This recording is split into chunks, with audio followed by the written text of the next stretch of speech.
Ito naman yung tubo na ginawa namin na para kung hindi na talaga habababa, ilagay mo lang yan sa loob, sir. Para stopper niya, yun, pinasok natin. Iniikot lang to para higpitan.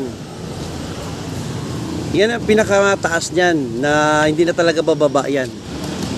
Kung gusto mo bumaba yan, tanggalin mo lang sa loob yung tubo, natatanggal naman siya.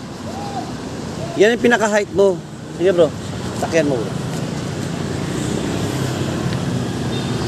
Yan. Kasi mataas ang manibela niyan. Yan ang pinaka-height na hindi na talaga siya bababa. Protection baga. Yan. I-fold mo bro, pakita natin.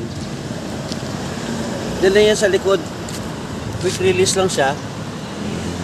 Ganyan ang fold niya. Tapos tanggalin mo to. Tanggalin mo rin lang. Pwede mo tanggalin